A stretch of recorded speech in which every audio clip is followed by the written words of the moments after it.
I know some of you are struggling to get onto zip forms and at least get something basic done. So let me kind of do a quick run through of how to get started with zip forms. Now, again, as you're starting with the company, you're going to go to zipformplus.com. It's up here. You're going to put in the username C21KEIM2, C21KEIM2, and the password, I believe, is Holmes21 exclamation, and hit sign it. Now, across the top, it gives you a lot of different items. What you're really looking to do is create a transaction. So you're going to click on transaction. Now, in other videos, we'll go through how to do a listing in here, how to do a sale in here, how to do a rental in here. But if I am trying to do a rental as an example, I'm going to go to transactions and I'm going to click on new transaction. And I might do new lease. I'm going to do new lease. And I'm going to put in the information. So let's say, for example, we put in 123 Main Street as the lease, or as my name of my transaction. And if it happens to have a multi-list attached to it, which I'll show you in a minute, we can do. I'll put in 123 Main Street, and then whatever address you want to put in, Nazareth, Pennsylvania, 18064. Oops, 18064. If that address exists, I can click on Record Connect, and it'll actually start filling in some information. I'm not going to do that. It's going to do residential. Again, we're doing this as a rental. I'm not going to put a template together this time. I'm just going to save this. I'll do a quick version this way. It asks whether or not I want tenant screening done by zip forms. I do not. So I'm going to save this. It's going to open up. And now across the top, it'll say summary, parties, documents. These are the three we're worried about at this point. I'm going to put in the parties. Now, I happen to be the tenant's agent in this case because I'm writing the agreement. If I know who the listing agent is, I'm going to put that in under listing agent. I don't know who the landlord is in this case. I'm just going to put in tenant as an example. Tenant we're going to put in as Bill Smith because I have no imagination. And his email might be billsmith21@gmail.com. I'm going to save that in a second. And now I've got parties in. I'm going to go to documents. I'm doing the simple version first. There's no documents in here. If I'm doing a lease or a lease application, I can look at all the forms. Now up here's a library. I can go to Pennsylvania Library, New Jersey Library, or so on. Let's stick with Pennsylvania. I can also switch it to leasing or rental forms. If I go to rental forms, I'm sorry, that didn't work. I'm going to go to lease forms. It's going to show me all the different forms that might work with leases.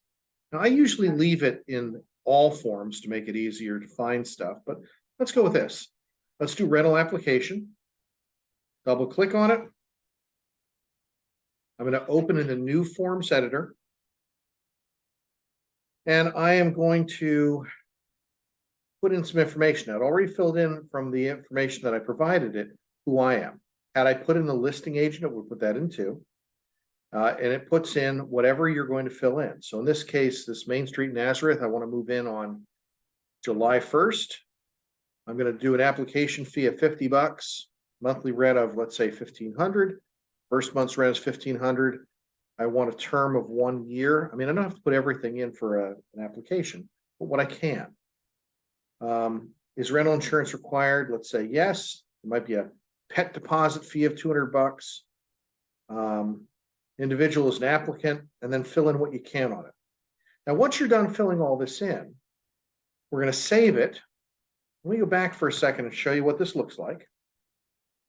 If I go back now to the section where it shows, hold on, summary, parties, and documents. There's only one document here because I only put in rental application. Now, incidentally, if I then put in lease, if I decide to put in a lease and start filling one in, it's going to automatically fill in the same information in this that we already put in here. But I'm going to do instead, I'm going to try and send this for digital signatures. I'm going to open this again in Forms Editor. And in the Forms Editor, I am going to prepare signing. I'm going to use Authentisign in the middle. Don't use DocuSign. They charge extra for that. Authentisign works just as well, and we're already paying for it. I'm going to create this signable form. Hang on a minute. And there's no signatures in here yet. I've got to add participants. Now I can add new ones, but I've already added in the transaction this Bill Smith as the tenant. So I click on that, hit select. It's going to automatically. Oh, it didn't work. Okay, normally this works fine. I don't know why it did not. So instead, what I'm going to do is I'm going to go to maps to tools. I've got this person, and I'm going to take initials, and I'm going to move initials to the applicant signatures. Do the same thing, move an initial here. Normally it fills it in automatically. So on the application form, it appears it doesn't. By initializing below, it's okay for us to order credit report and so on. They understand what they're supposed to do. And then down here, I want a signature. So I'm going to put in a signature line. And it's going to hopefully, well, it didn't put in a date. So instead, we're going to put in auto date right here. Now I'm done. Now, if I want to send this for digital signatures, I can hit next, and it'll allow me to send the invitation. I'm not going to do that because if I do that, I am unfortunately sending it to this email address that I made up, and it may actually go to somebody unique, and they'll think that we're trying to scam them. So I'm going to go back, and I'm going to start over. So I'm going to do one for an agreement of sale this time, just to show you how to get in. So I'm going to pull up the multi-list and try and find a listing, because it's going to be easier if we can figure out an actual listing that we're going to try and write an offer on. So let's do a search, and we're going to pick available listings, residential, detached, in North and West Bethlehem. There are 17 of them.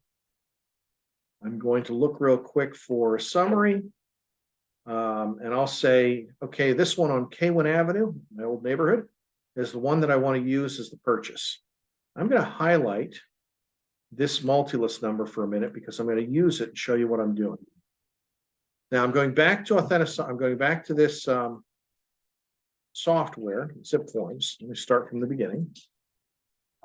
Way back in the beginning, after we log in as C21Com. We're going to again create a new transaction, but this time when we create a transaction, we're going to create a purchase. New transaction, new purchase offer, and I'm going to use MLS Connect. I'm going to select the Lehigh Valley multi-list because I'm not pulling from Bright. I'm going to put in the multi-list ID, and I'm going to find that listing. It comes up with that property. Shows me that it's 1522 K1 Avenue. Actually, I don't even have to put this in because it's already up there. I'm going to call the transaction 1522 K1. I'm going to do residential. And down here, one thing I can do is I can go to my templates and I can pull a Global Allentown New Buyer Residential. Save that. And it's going to automatically fill in the forms that I need. So again, it comes up with summary. Gives me some of the information that pulled from the multi-list.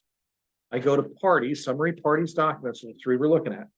It filled in who the seller is. It filled in who the listing agent is, and it filled in that I'm the one writing the offer because I'm logged in. So I might put in my buyer's name, and let's say my buyer's name we're going to put in again is Bill Smith, because again, I have no imagination. We're going to call billsmith21@gmail.com as his email address. Save that. And now I go over to documents, and it's going to tell me I need a standard agreement of sale, a consumer notice, buyer estimated closing cost, buyer agency. If it's FHA, I might need for your protection, get a home inspection. Know which forms to use, by the way. You're going to watch the video with Tim. But I'm going to open up standard agreement of sale. Again, open a new form editor. And it's going to pre-populate the buyer, the seller, because we have that. It should have populated the address. For some reason, it didn't. So I'm going to come back and pull up this 1522 K1 Avenue. I'm going to plug that in real quick. It already filled in me as the realtor. It filled in this person as the buyer's agent. We're going to put in today's date. We're going to put in purchase price of whatever we're going to pay, $200,000. How much is our deposit? $5,000. And then you go through and fill out the rest of this. And again, that's from Tim's version. I'm going to hit save after I've filled everything in. I'm going to hit prepare signing. Again, Authenticsign, the one in the middle. And as I do that Authenticsign, It comes up with the document that I need. Now, I might want more than that one document, so I can add a second document to this if I want. Maybe I'll add the consumer notice. And you'll notice, actually, I'll add the consumer notice. I'm going to add the wire fraud notice. What the heck? I close this out. Now there's 3 forms in here. And as you go through, if you come down to the next forms, it's going to add those right onto the screen. Okay. Now I saved it. I'm going to next go to next. Oh, I'm sorry. I already did that. I'm going to add participants, add from transaction.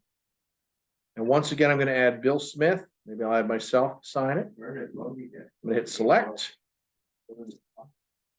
And there we go. It adds them in with initials, right where they're supposed to initial. And again, I can hit next. And I can send it for digital signatures. That's all there is to it. It's actually not that hard once you get used to it. This is one of those software programs where you learn by doing. So step through this, try and do it on your own. And as you run into problems, then we can talk about what issues you need to deal with. But hopefully this will get you up and running. Thanks.